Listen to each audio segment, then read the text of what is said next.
পরিবারকে কিভাবে বাঁচাবেন, তাহলে পরিবারের মালিক চিন্তা করুক।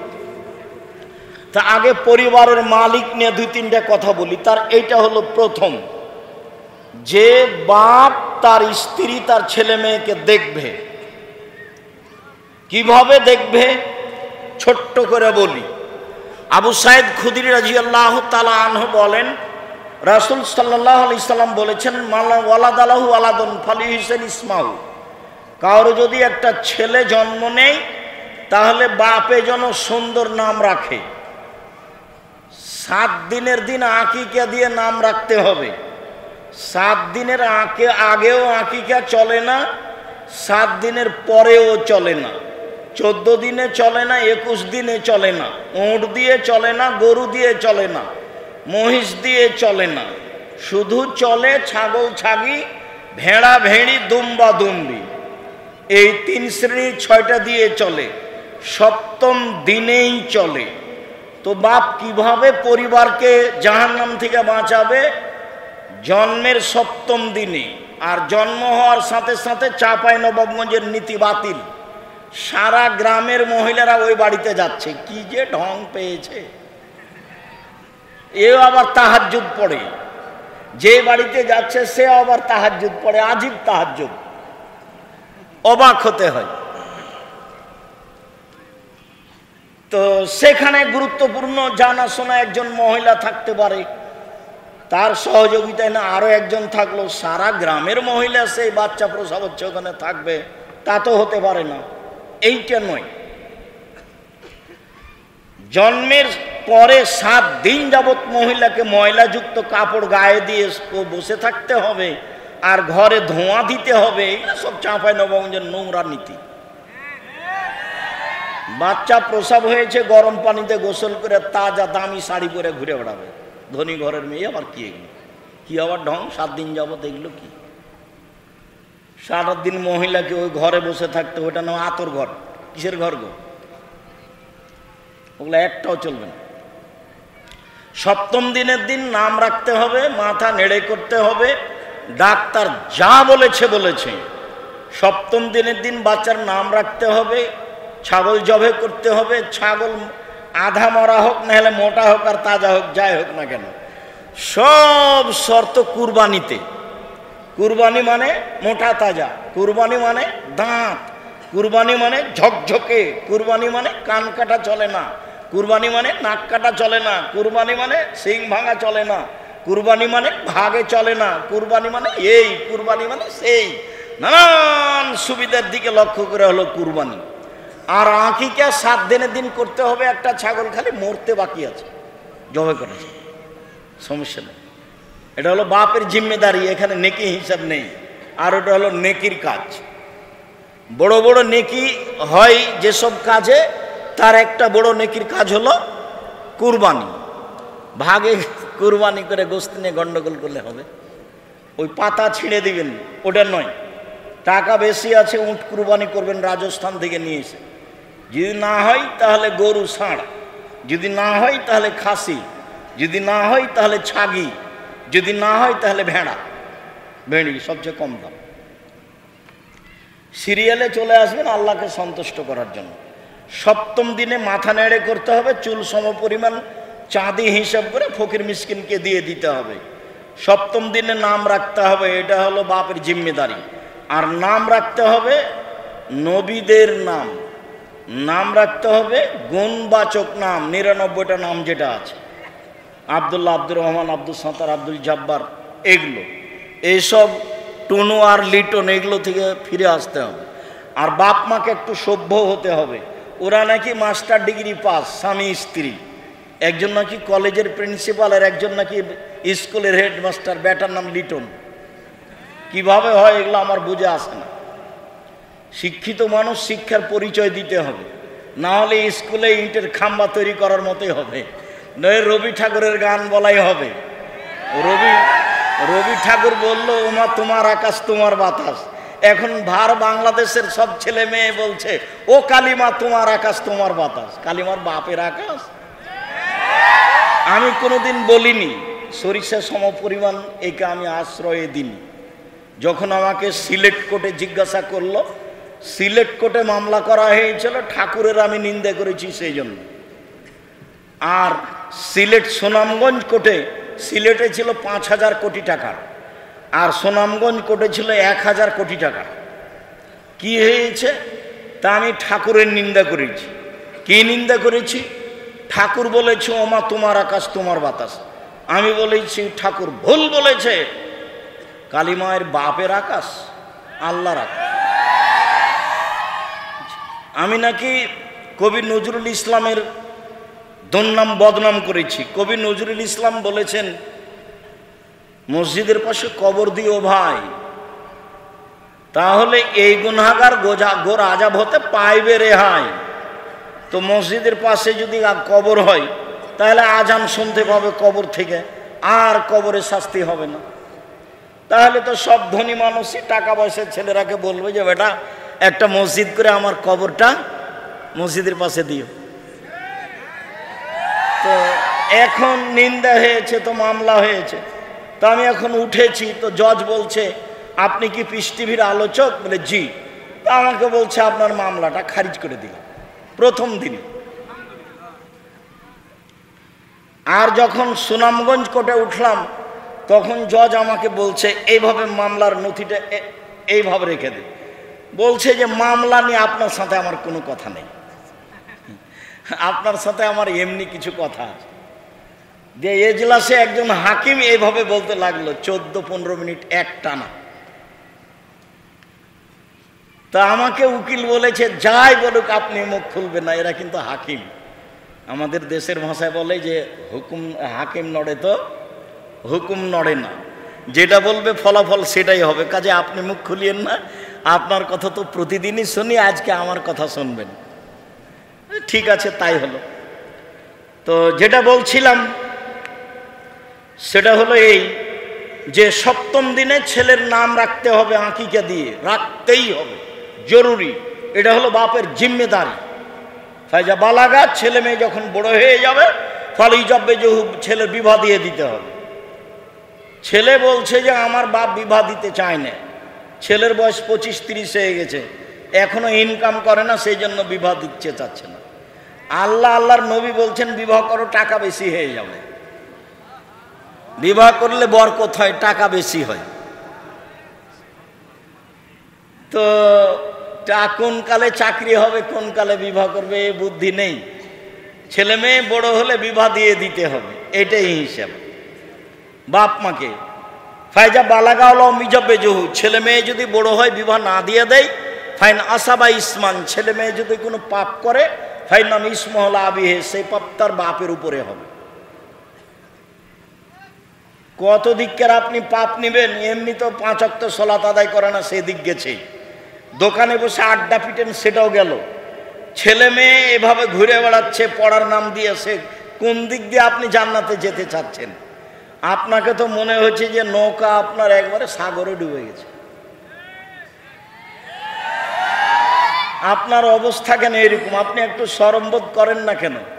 যাক, এবার ছেলে মেয়ে বড় হলে বিবাহ দিয়ে দিতে হবে, লেখাপড়া করাতে হবে, বাপের জিম্মেদারি। বাপের কয়েকটা জিম্মেদারি চলছে। মানকানলাহু আলিদা ফাল্লামা ফাসানা তালিমা ওয়াদ্দাবাহ ফাসানা তাদিবাহ ফালাহু আজরান। কারো যদি একটা কাজের মেয়ে থাকে, মালিক যেন তাকে শিখিয়ে দেয়, সুন্দর শিখিয়ে দেয়, শিষ্টাচার শিখিয়ে দেয়, সুন্দর শিষ্টাচার শিখিয়ে দেয়। তার মানে কাজের মেয়েকে বিদ্যা শিখাতে হবে। তো কাজের মেয়ে তো কাজের মেয়ে, তাকেই যদি বিদ্যা শিখাতে হয় তাহলে নিজেরটা, নিজের ছেলে মেয়েকে বিদ্যা শিখাতে হবে, এটা বাপের জিম্মেদারি। বাপ জরুরি ভাবে ছেলে মেয়েকে শিক্ষা দিবে যে কোনো মূল্যে। গার্মেন্টসে মেয়ে যেতে পারে না, প্রয়োজনে মেয়ের বাপ যাবে। আরেকটা এখানে বলি, পিতাকে লক্ষ্য করে আল্লাহ রাসূল বলছেন আনফেক আলা ইয়ালিক মিন তাওলিক, তুমি তোমার উপার্জিত সম্পদ ছেলে মেয়ের পিছনে খরচ করো। আনফেক আলা ইয়ালিক, আনফেক আলা ইয়ালিক মিন তাওলিক, তুমি যে পয়সাপাতি উপার্জন করো এটা ছেলে মেয়ের পিছনে খরচ করো, তাহলে মানুষের উপার্জন, এই উপার্জনীয় সম্পদটা সর্বপ্রথমে কার পিছনে খরচ হবে? ছেলে মেয়ের পিছনে। পড়াতে যেই খরচ হবে সেটাকে বাপ মাকে বহন করতে হবে। বাপ মা কিভাবে বহন করবে? বাপের জমিদারি দিয়ে করবে, না হয় চাকরি করে করবে, না হয় ব্যবসা করে করবে, না হয় দিন মজুরি করে করবে। যেভাবে সহজ সম্ভব হবে বাপ ছেলে মেয়েকে উপার্জন করেই পড়াবেন, এটা বাপের জিম্মেদারি। প্রয়োজনে ছেলে যাবে না গার্মেন্টসে, বাপ যাবে। প্রয়োজনে মেয়ে যাবে না গার্মেন্টসে, বাপ যাবে। যতদিন পর্যন্ত বাপ বেঁচে আছেন উপার্জনের জিম্মেদার তিনি, ছেলে মেয়েকে পয়সা খরচ করে পড়াবেন তিনি। এইখানে কঠোরতার জন্য আল্লাহ রাসূল আরো দুটো বাক্য বলেছেন। তার একটা বলেছেন, লা তারফা আনহুম আসাকা আদাবান মিন আহলিক, তুমি তোমার পরিবার থেকে শিষ্টাচারের লাঠি উঠিয়ে নিও না। মানে ছেলে মেয়ে সবসময় আদর দিয়ে চলবে না। আদর যখন কোনো কাজ করবে না তখন লাঠি দিয়েই ঠিক করতে হবে, এটা আল্লাহ রাসূল বলছেন। আল্লাহ রাসূল বলছেন, মুরু আওলাদাকুম অহম আবনাউ সাবে সিনিনা, ছেলে মেয়েকে সালাত আদায় করতে বলো 7 বছর বয়সে। অদরিবহুম আলাইহি আবনাউ আশরা সিনিনা, পিটিয়ে সালাত আদায় করো 10 বছর বয়সে। দেখেন, তাহলে আমি অবশ্য তোমাকে এভাবে সাড়া দিতে পড়ে বলিনি, মানে তুমি আবার বিপদে পড়ো না। তার মানে এইভাবে ঠিক বলে একটু পরে তোমাকে আরেকজন বলবে যে তুই যে ঠিক বললি, তো তুই তো সালাত আদায় করিস না, তখন তুমি অপমান হও, যেটা আমি চাইনি। আর যেটা আমি বলেছি 15 বছর বয়সের ছেলে নামাজ পড়ে না, তখন তার বাপ বেঁচে আছে, এটা আমি গ্রহণ করিনি। মানে 7 বছর বয়সে পড়তে বলবে, 10 বছর বয়সে পিটাবে, 15 বছর বয়সে তাকে ভিন্ন করে দিবে। ও আপনার খাবে আর সালাত আদায় করবে না, এটা আল্লাহ রাসূল গ্রহণ করেননি। তো পিতার জিম্মেদারি আরো অনেক আছে, এইটুকু শেষ করলাম। মায়ের জিম্মেদারিতে চলে যাই। জাবের রাদিয়াল্লাহু তাআলা আনহু বলেন, একদা আমি আল্লাহ রাসূলের সাথে যুদ্ধ করে বাড়ি ফিরছিলাম।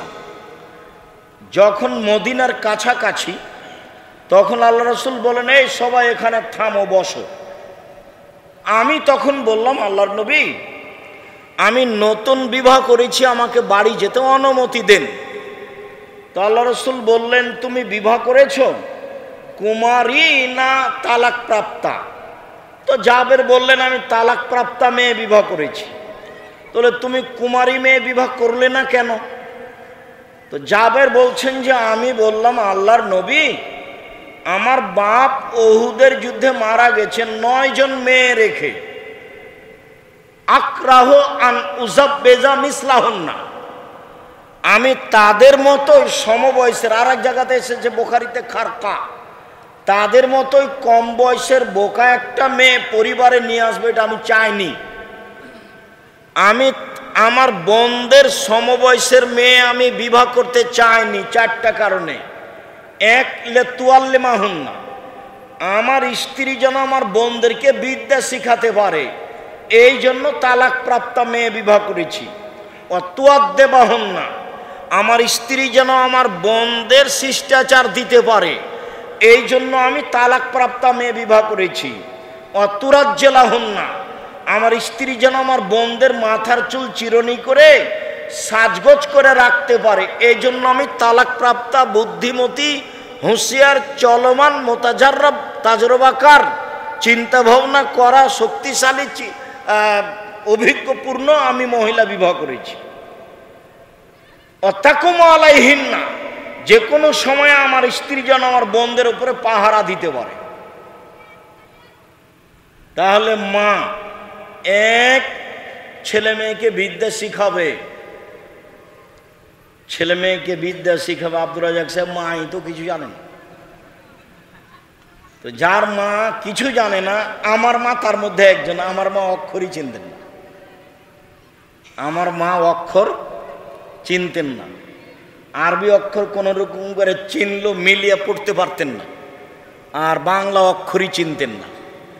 এমন কোনোদিন ফকির বাড়িতে আমাদের যায়নি, মহিলা পুরুষ যাকে ভিক্ষে দেওয়ার পরে আমার মা বলেনি ফকিরকে যে আমার ছেলেটার জন্য দোয়া করি। তো অনেক ঘটনা আপনাদের জানা আছে, সেগুলো ঘটনা মুখস্থ হয়ে আছে। আমার মা, আমরা একদিন নদীতে গোসল করছি, দেরি করছি, আজকে যাব না নাচল, সেই জন্য নাচলের আমরা ছাত্র ৭৬ থেকে না ৮২ সাল পর্যন্ত। তো ১২টা সাড়ে ১২টার দিকে নদী থেকে গোসল করে বড়ে এসেছি। তা আমার মা ভাত রাট সব কিছু রান্না করে রেডি করে নিয়ে বসে আছে। আমাকে বলছে দেরি করলি কেনে, খেয়ে নে, তাড়াতাড়ি বের হ, ট্রেন পাবি না, আজকে যাব না। তো না, যেতেই হবে। না, আজকে যাব না, যেতেই হবে। তাহলে খাবো না, খাস না, যা। ব্যাগ নিয়ে হাঁটা শুরু করেছি, তখন আমাকে বলছে টাকা নেই। বলছে টাকা নিব না, নিস না। খাওয়া ছাড়াই টাকা ছাড়াই চলে গেলাম। কই, আমার মা তো নরম হলো না। আর আপনি জামিয়া সালাফে ছেলে ভর্তি করে রোজ পাক পাড়েন, কি দেখানো গেল। আর কে ছেলেকে মেরেছে সেই অভিযোগ আমার সামনে পেশ করেন, আমার সামনে অভিযোগ পেশ করিয়েন, বা ওই শিক্ষকের সামনে করিয়েন না। একবার যদি শিক্ষককে গিয়ে বলেন যে আপনি আমার ছেলেকে মেরেছেন, তাহলে সেই ছেলেকে এখানে রাখার চেয়ে না রাখা ভালো। কেন? আপনার ছেলেকে ওই শিক্ষক আর পড়া জিজ্ঞাসা করবে না। আপনাকেও যদি আমি শিক্ষক করি তো আপনিও আর জিজ্ঞাসা করবেন। আপনার ঠেকা বেঁধেছে, আপনি আগেকার মতো বাপ হয়ে বলবেন এই যে দিলাম, হাড় হাড্ডি জমা দিয়ে, এই যে দিয়ে গেলাম, তখন শিক্ষক একটু সুযোগ পাব। তা আমি যখন অনেক বড় প্রতিষ্ঠান জামিয়া সালাফে, আপনাদের বাড়ির পাশে যেটা ডাঙ্গিপাড়া, প্রায় ২০০০ ছেলে মেয়ে পড়ে, অনেক শিক্ষক শিক্ষিকা কর্মচারী, অনেক মানুষ। তো আমি যখন অভিভাবকের সামনে কথা বলি, তখন বলি যে মাস্টার যদি আমার ছেলে মেয়েকে মারতে মারতে মেরেই ফেলে দেয়, আমি জানাজা দিয়ে মাটি দিয়ে দেবো, জিজ্ঞাসা করবো না মারলেন কেন। এটা আমি জিজ্ঞাসা করবো না, পাতাই পড়ি না ওটা। আমাদের ছেলে মেয়ে এখনো আমাদের প্রতিষ্ঠানে ছোট অবস্থায় পড়ছে, ও পাতাই পড়ি না। খুব ভালোভাবে জানি যে আমার ছেলে মেয়ের সাথে শিক্ষকের শত্রুতা নেই। জমি জায়গা নিয়ে গন্ডগোল হয়নি, দোকান নিয়ে গন্ডগোল হয়নি। অতএব মেরেছে, পড়া পারেনি বা কোনো দুষ্টামি আছে, একটা জায়গাতে দুটো মেরেছে। আমি তো 7টা মারছি সকালে বিকালে। বেটা আগে আগে দৌড়াচ্ছে আর পিছে পিছে বাপ দৌড়াচ্ছে, দিয়ে বলছে তোর কাঠখোরা ফাটিয়ে দেবো তো, এভাবে বলছে।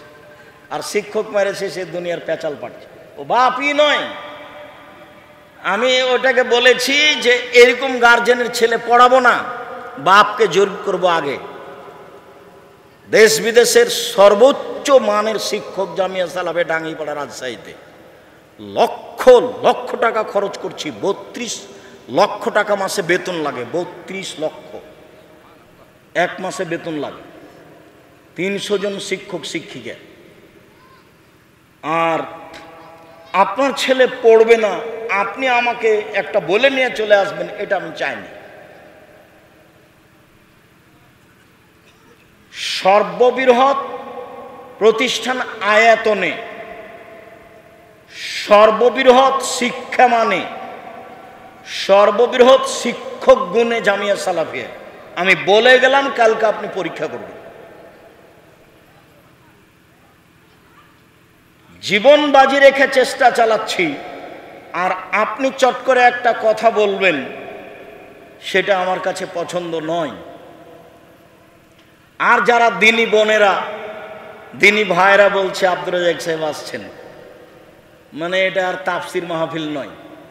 চাঁপায় নবাবগঞ্জের পুরুষ নারী মনে রাখবেন, আমি আব্দুর রাজ্জাক বিন ইউসুফ আপনার কাছের মানুষ, কাছের ভাই, কাছের সন্তান, কাছের মানুষ। দিন ধর্মের ব্যাপারে আমি আপনাকে সবচেয়ে ভালো পরামর্শ দিতে পারবো ইনশাআল্লাহ। জাতির যদি রাস্তাঘাট করে দিতে না পারি, জাতির যদি স্কুল কলেজ করে দিতে না পারি, জাতিকে চূড়ান্ত সঠিক ধর্ম দিতে পারবো ইনশাআল্লাহ। ধর্মের ব্যাপারে জাতিকে ফাঁকি দিয়ে পরকাল হারাতে রাজি নই। অতএব আব্দুর রাজ্জাক একটা নাম বলে নাক সিটকে নিয়ে চলে যে আপনি সফল হবেন না। আর বেশি বললে নেতাকে নিয়ে আসিয়েন, এক যুগের কথা বলা আছে। ভালোবাসা এখানেই রাখেন, যে কোনো মূল্যে আপনাকে সঠিক পথ দিব ইনশাআল্লাহ। ওই প্রস্তুতি আমার কাছে আছে। আমি এই গ্রামের মানুষ, চাঁপাইনবাবগঞ্জের মানুষ। দিনের ব্যাপারে চিন্তা ভাবনা সঠিক সর্বদাই ব্যস্ত থাকে, এই জন্য আপনাকে আশ্বস্ত করি। মহিলা 4টা দায়িত্ব পালন করবে, তাহলে সন্তানাদি মানুষ হবে। 1, শিক্ষা, উনি জানুক আর না জানুক চেষ্টা করবেন। 2, শিষ্টাচার। শিষ্টাচার কি জিনিস? নখ বড় কেন? নখ বড় কেন? মাথার চুল এভাবে খোপা করেছো কেন? ওভাবে খোপা খুলো। হাতে এভাবে মেহেদি দিয়েছো কেন? এভাবে কোথায় যাচ্ছ? এই কোথায় গেছিলে? শিষ্টাচার কাকে বলে?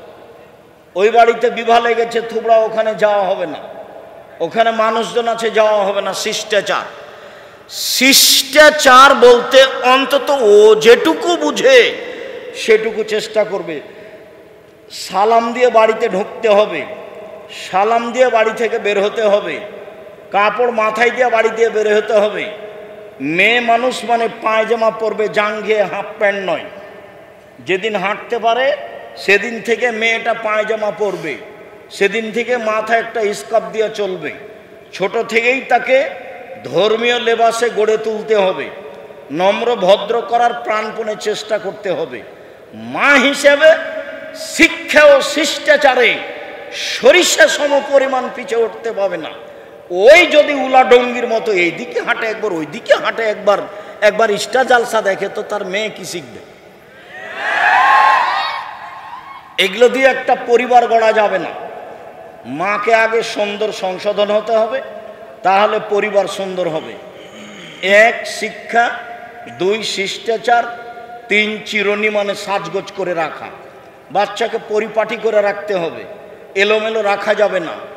বাচ্চার পায়জামাটা পরিষ্কার নেই, এটা রাখা যাবে না। বাচ্চার গায়ের জামাটা পরিষ্কার নেই, এটা রাখা যাবে না। ঝকঝকে করে পরিষ্কার করে রাখতে হবে, এটা মায়ের জিম্মেদারি। মা যখন জামাটা গায়ে দিবে বাচ্চার, তখন কোন হাত আগে ঢোকাবে?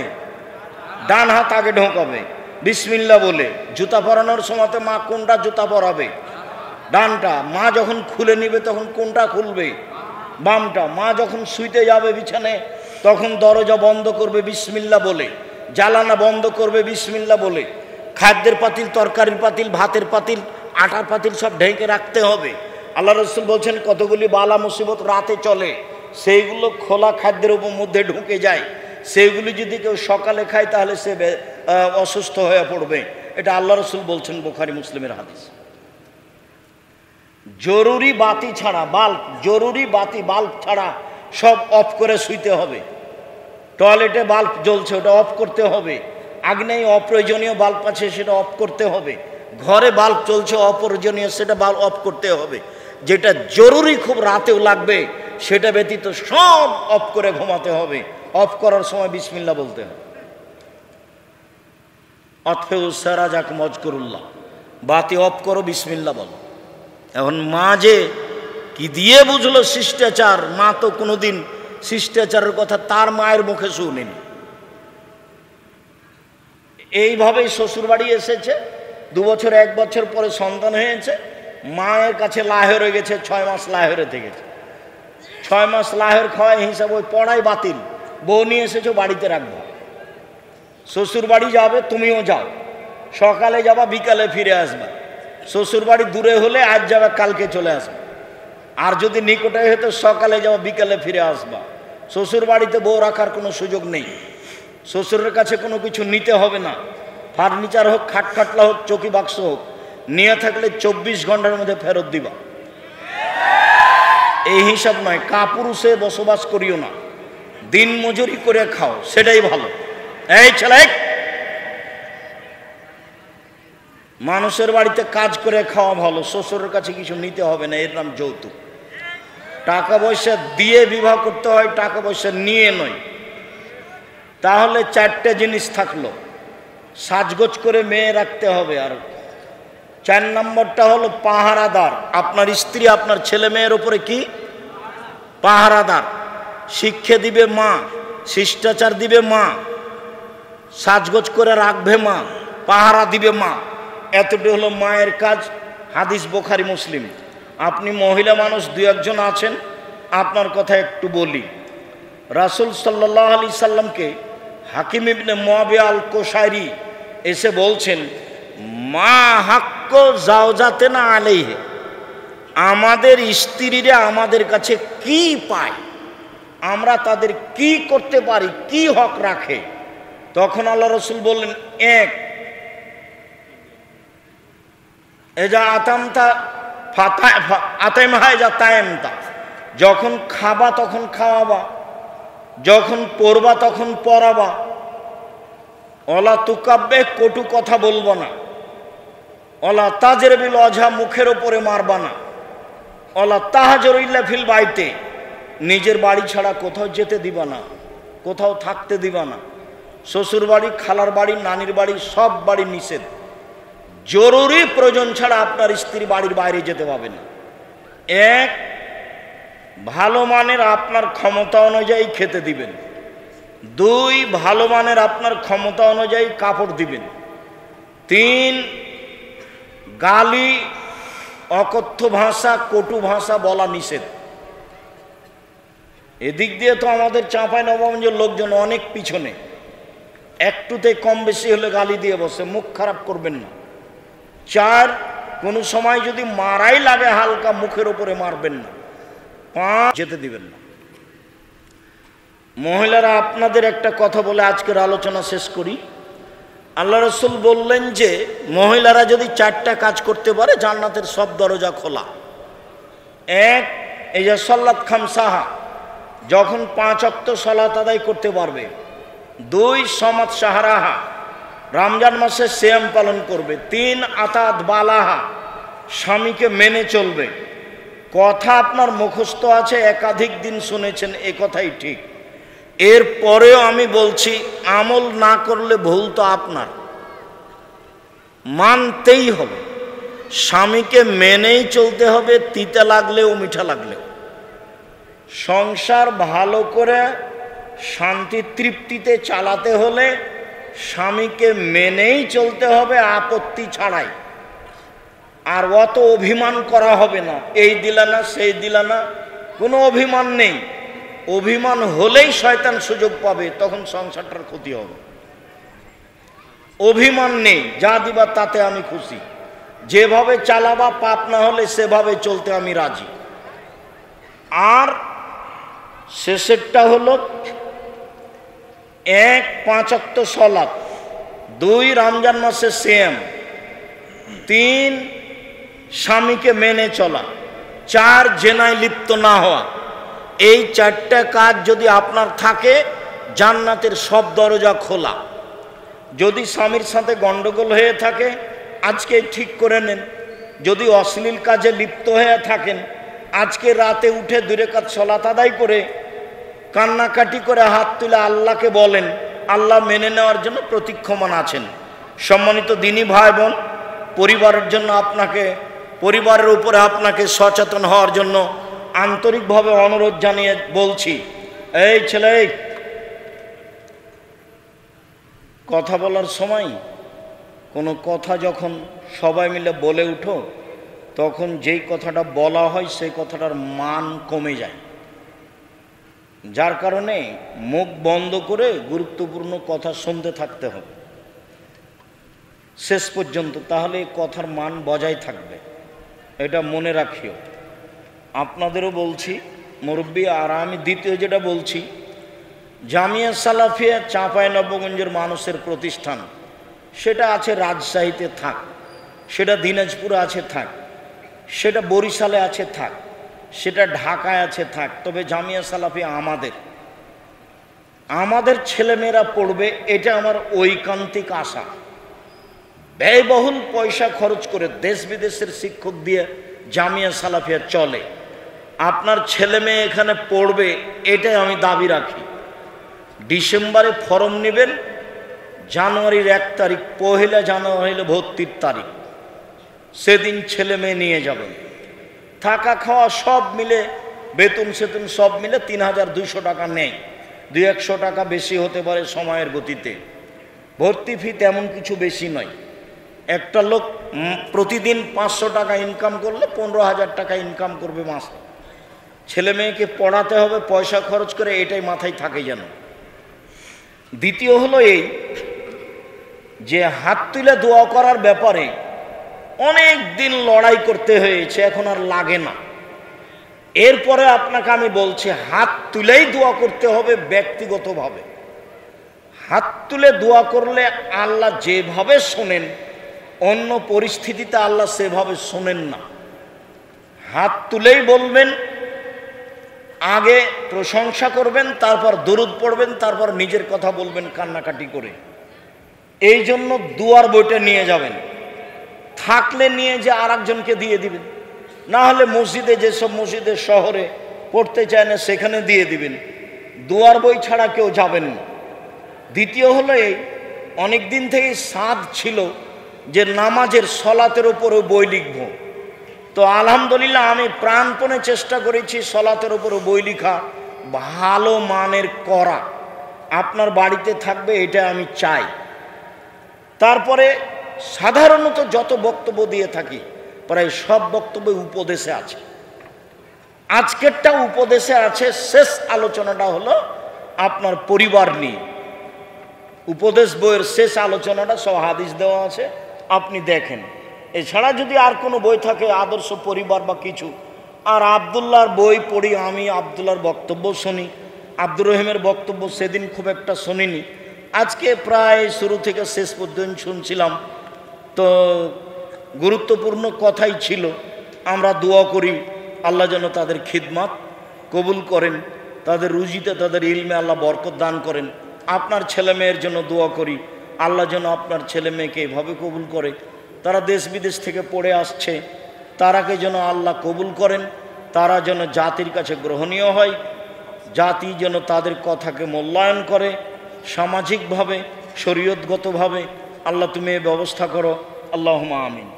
তো আপনার ছেলে মেয়ের জন্য, আপনার জন্য, আবদুল্লাহ, আব্দুর রহমান, আব্দুর রহিম, মারিয়াম, আরিবার জন্য, সবার জন্য আন্তরিকভাবে আল্লাহর কাছে জোরালো দুয়ার আবেদন রেখে এই বইগুলি সবটাই আদর্শ পরিবার বা আদর্শের বিশেষভাবে দোয়া, বিশেষভাবে সলাত নামাজের উপরে, বিশেষভাবে উপদেশ, এই বইগুলি আমার দিনী বোনদের, ভাইদের সবাইকে নিয়ে যাওয়ার আন্তরিকভাবে অনুরোধ জানাচ্ছি। আদর্শ নারী বইটাও আছে, একজন নারী কিভাবে আদর্শ হতে পারে। তো যাওয়ার সময় সবাই নিয়ে যাবেন। কি জিজ্ঞাসা?